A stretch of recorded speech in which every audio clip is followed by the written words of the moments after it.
Good evening friends, I am Anita Kumari. Welcome to history classes.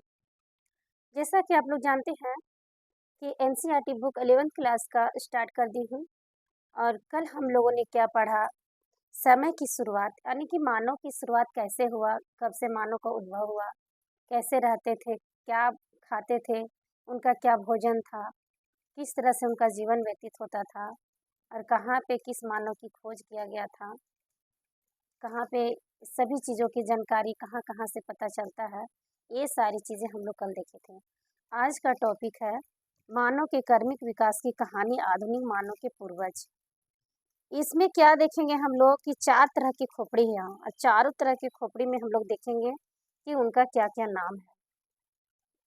तो इन 4 खोपड़ियों को देखिए। खोपड़ी क एक वानर की है। खोपड़ी क मैं दिखाती हूँ, एक वानर का है। देखिए ये वानर का है।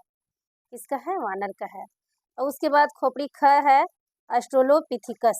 खोपड़ी ख देखिए, ऑस्ट्रेलोपिथिकस का है ये खोपड़ी ख। अब देखते हैं खोपड़ी ग।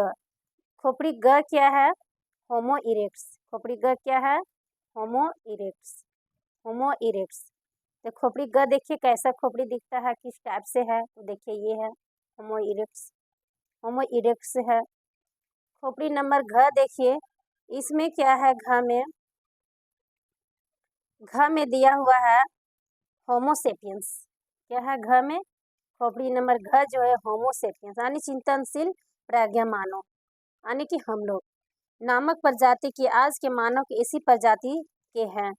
तो इससे क्वेश्चन पूछता है कि वर्तमान में जो मानव की उत्पत्ति हुई है, मानव है, वे किस नाम से जाने जाते हैं? तो होमोसेपियंस। होमोसेपियंस मानव की प्रजाति है।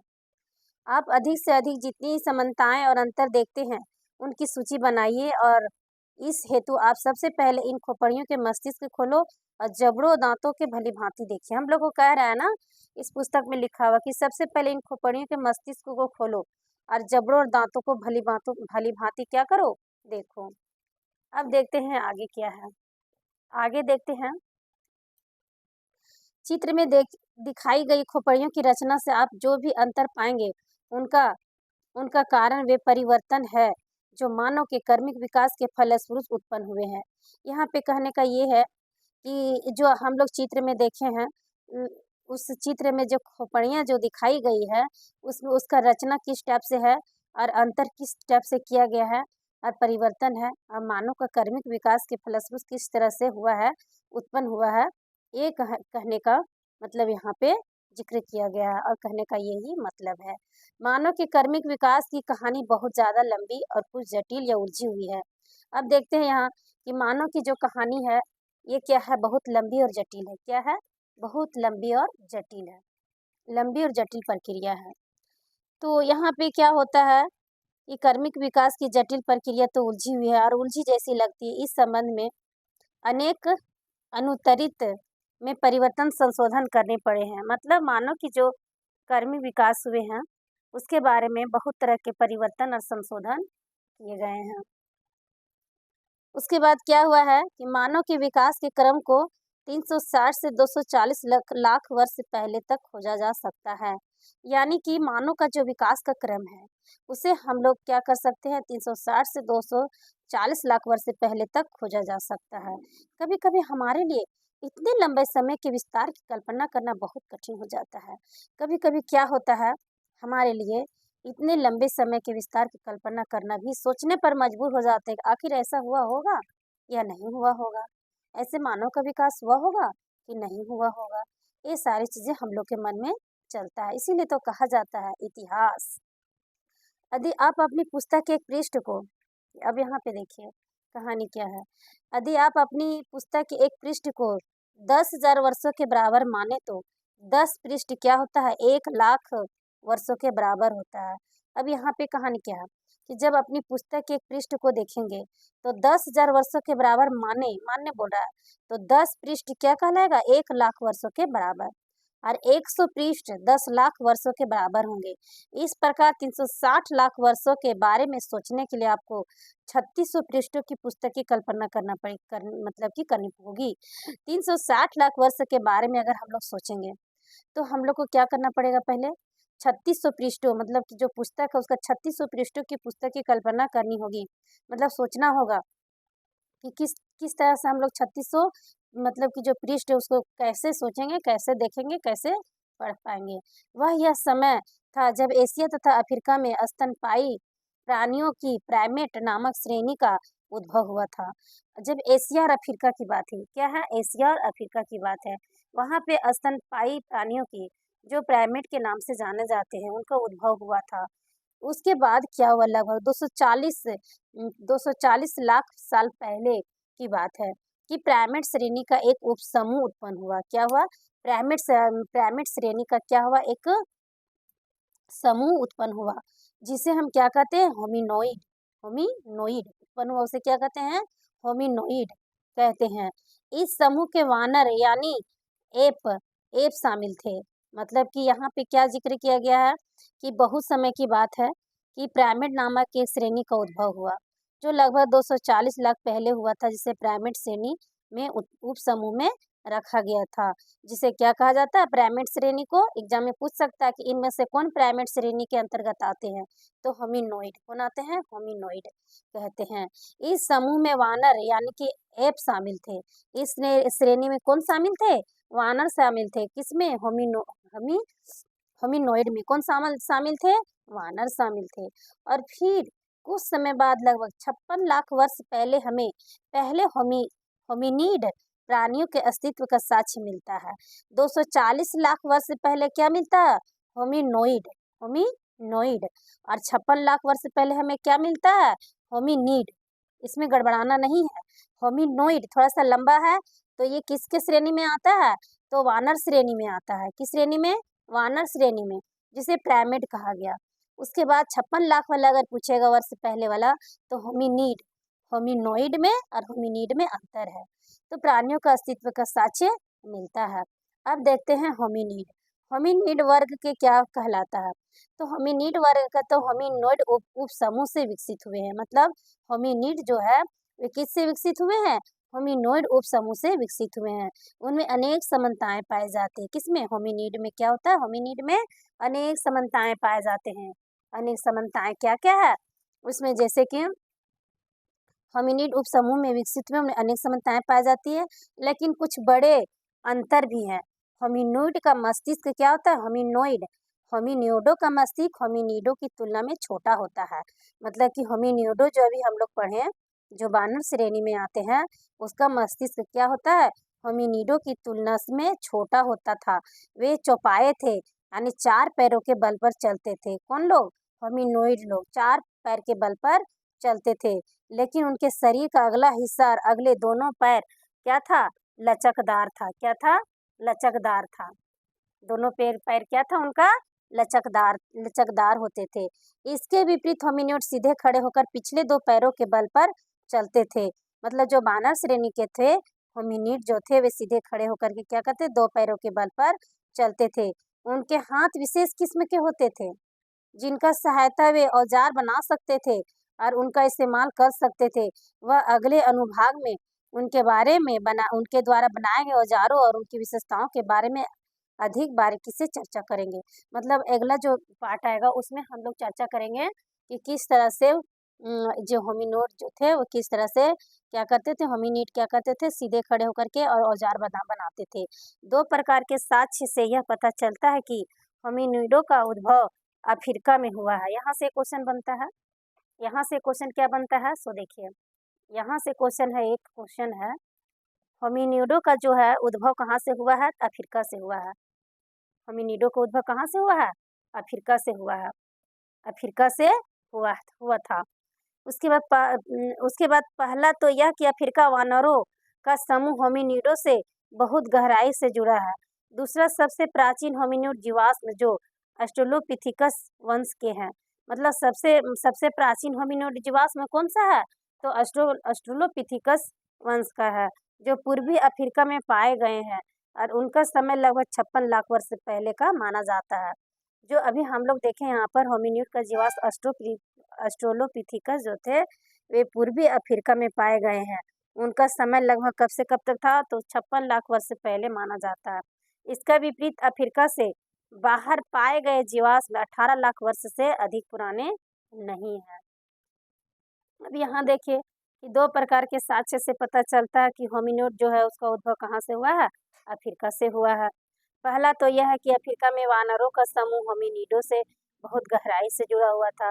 दूसरा सबसे प्राचीन होमिनिड जीवाश्म कहलाता है, जो कि ऑस्ट्रेलोपिथेकस वंश के अंतर्गत आते हैं।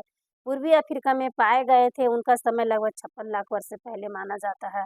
इसके विपरीत अफ्रीका में पाए गए जीवाश्म 18 लाख वर्ष से अधिक पुराने हैं। तो इस तरह से हम लोग 4 तरह की क्या देखें, मानव के कर्मिक विकास की कहानी, आधुनिक मानव के पूर्वज उनके खोपड़ियों को हम लोगों ने देखा। अब देखते हैं आगे, हाथ का कर्मिक विकास कैसे हुआ था? आदि मानव का हाथ का कर्मिक विकास कैसे हुआ था? क में देखिए, ये क है, पहले का मानव का पहले किस तरह से हाथ था वो देखिए, किस तरह से देखिए यहाँ पे ये कैसे है, किस टाइप से है, रोआ जैसा इनका हाथ में दिख रहा है। तो क में आकृति चिंपैंजी के ठीक व सूक्ष्म पकड़ दर्शाती है। मतलब क में जो है हाथ का जो यहाँ पे चित्र बनाया गया है ना, इसमें चिंपैंजी का ठीक व सूक्ष्म पकड़ दर्शाती, मतलब चिंपैंजी का ये हाथ का चिन्ह जैसा है, यहाँ प्रतीत होता है। अब देखते हैं आकृति नंबर ख। आकृति नंबर ख का चित्र दिखाते हैं। देखिए ये ख थोड़ा सा इससे चेंजिंग है।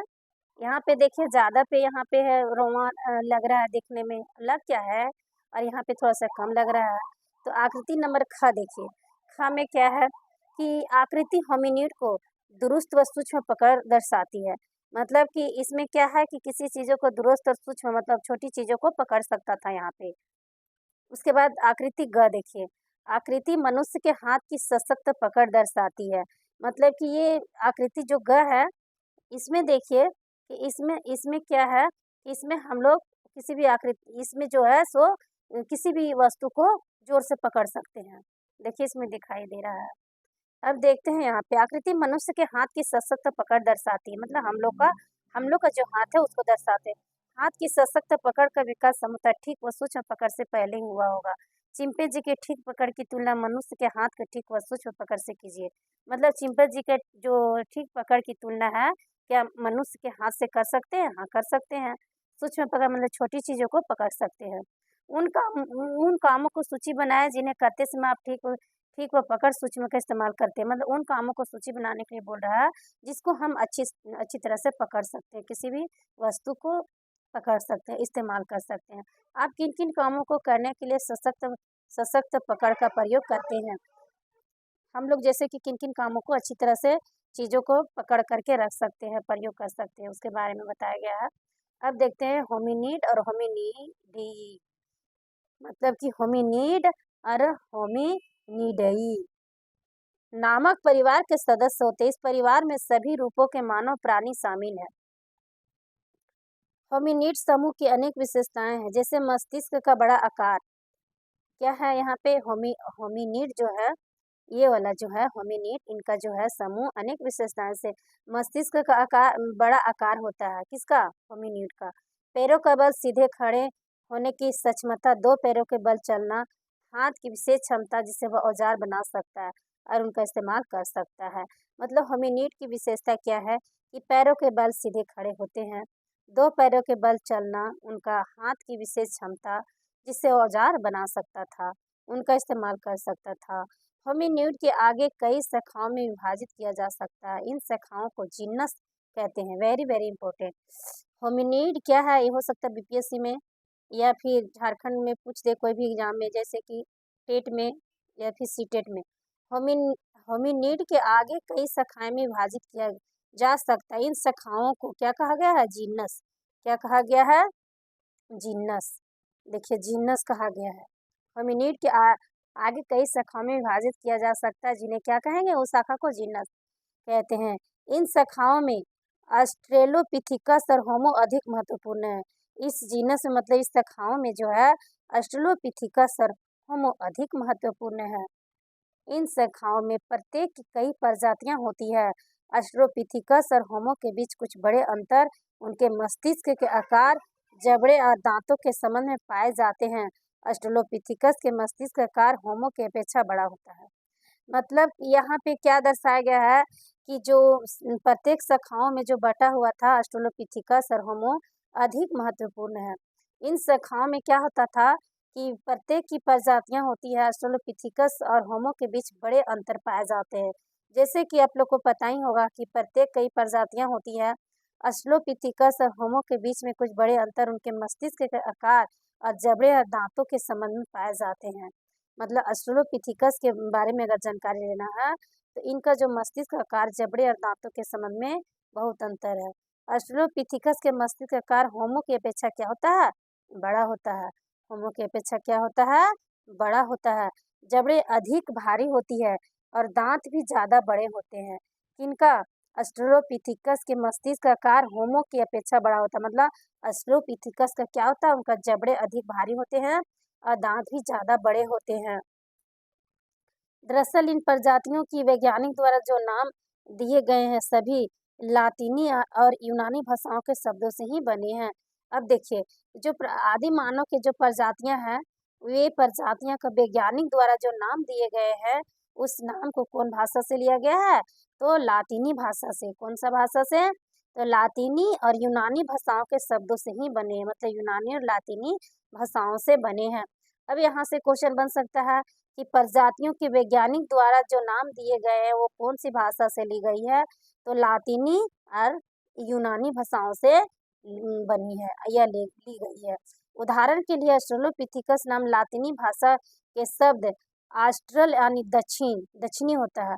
आस्ट्रल यानी कि दक्षिणी और यूनानी भाषा के शब्द पिथिकस यानी वानर से मिलकर बना है। अब देखिए ऑस्ट्रेलोपिथेकस नाम जो है ये लातीनी भाषा के शब्द आस्ट्रल आस्ट्रल का मतलब होता है दक्षिणी और यूनानी भाषा के शब्द में पिथिकस। मतलब कि आस्ट्रल जो है वो कौन सी भाषा से है? लातीनी भाषा से है। और लातीनी भाषा या तो दक्षिण भाषा और यूनानी भाषा के शब्द कौन है? पिथिकस। ऑस्ट्रोपिथिकस होता है ना, तो आस्ट्रल से बन गया ये आपका लातीनी भाषा और दक्षिण भाषा और यूनानी शब्द से कौन बना है? पिथिकस। और पिथिकस का मतलब क्या होता है? वानर। वानर से मिलकर बना है। यह नाम इसलिए दिया गया है क्योंकि मानव के आदि रूप में उनकी ये यानी कि वानर होता है। एक वानर अवस्था के अनेक लक्षण बरकरार रहे, जैसे होमो की तुलना में मस्तिष्क का अपेक्षाकृत छोटा होना। जैसे कि होमो की तुलना में जो है मस्तिष्क का अपेक्षाकृत हम लोग का क्या होता है? छोटा होता है। पिछले दांत बड़े होना और हाथों की क्षमता की सीमित होना, उसे सीधे खड़े होकर चलना। जैसे हम लोग मनुष्य हैं, हम लोग का मस्तिष्क क्या होता है? होमो सेपियन से ये ऑस्ट्रेलोपिथेकस से छोटा होता है, दांत भी छोटा होता है, सब बहुत अच्छा से बनाया हुआ रहता है। भगवान भगवान जो रचते हैं हम लोग का शरीर, ये क्या होता है? बहुत ही अच्छे तरीके से रचते हैं। और ये क्या बोला जाए, मतलब कि जानवर से ही हम लोग का जो शरीर है वो बना है। उसी से सबसे पहले वानर के रूप में था। उसी तरह से यहाँ पे क्या किया गया था? 4 खोपड़ियाँ दिखाया गया था। 4 खोपड़ियाँ किस तरह से था? पहले क्या था? पहले क्या था? इस चीज़ों को इस पुस्तक में दर्शाया गया है। उसके बाद अब देखते हैं यहाँ पे बॉक्स से क्वेश्चन आते हैं कि हिंदी में जीनस शब्द के लिए वंश शब्द का प्रयोग भी किया जाता है। हिंदी में जीनस शब्द के लिए वंश शब्द का प्रयोग भी किया जाता है हिंदी में जीनस शब्द।